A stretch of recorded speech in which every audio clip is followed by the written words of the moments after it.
Chaque jour, Charles et Carole vous présentent la leçon de l'école du sabbat.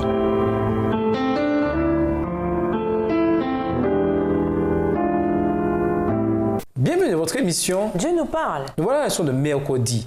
Ce que les Juifs et les gentils ont en commun.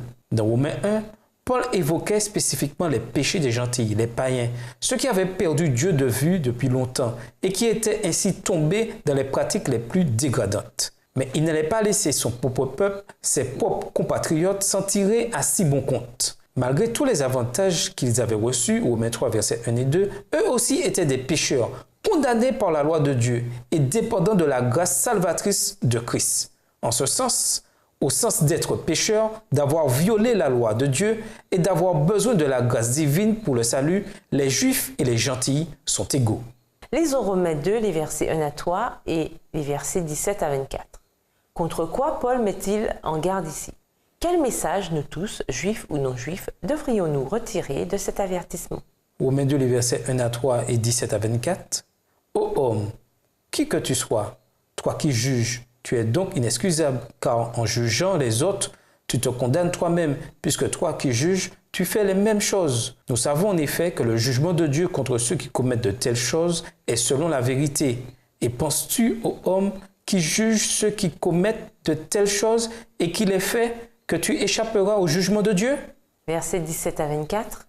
Toi qui te donnes le nom de juif, qui te repose sur la loi, qui te glorifie de Dieu, qui connais sa volonté, qui apprécie la différence des choses, étant instruit par la loi. Toi qui te flattes d'être le conducteur des aveugles, la lumière de ceux qui sont dans les ténèbres, le docteur des insensés, le maître des ignorants, parce que tu as dans la loi la règle de la science et de la vérité.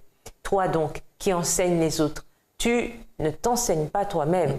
Toi qui prêches de ne pas dérober, tu dérobes. Toi qui dis de ne pas commettre d'adultère, tu commets l'adultère. Toi qui as en abomination les idoles, tu commets tes sacrilèges. Toi qui te fais une gloire de la loi, tu déshonores Dieu par la transgression de la loi.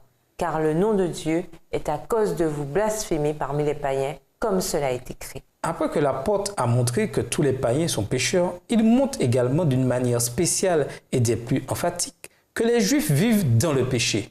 Par-dessus tout, parce qu'ils obéissent à la loi de manière extérieure uniquement, c'est-à-dire selon la lettre et non selon l'esprit. Il est facile de voir les péchés des autres et de les relever, mais ne sommes-nous pas souvent coupables des mêmes péchés ou même pire?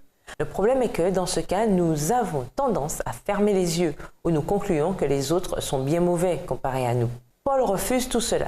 Il met en garde ses compatriotes qu'ils ne soient pas si prompts à juger les gentils, car eux, les Juifs, même s'ils étaient le peuple élu, étaient des pécheurs. Dans certains cas, ils étaient même plus coupables que les païens qu'ils étaient si prompts à condamner, car en tant que Juifs, ils avaient reçu davantage de lumière qu'eux.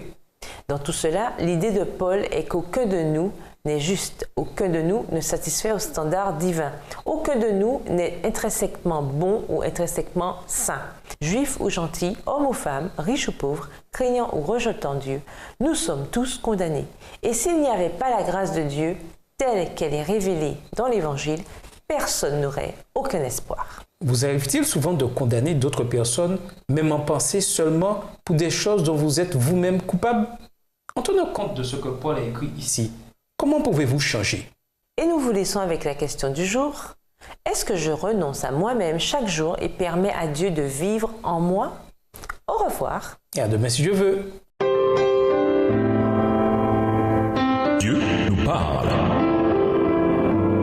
Chaque jour, Charles et Carole vous présentent la leçon de l'école du sabbat.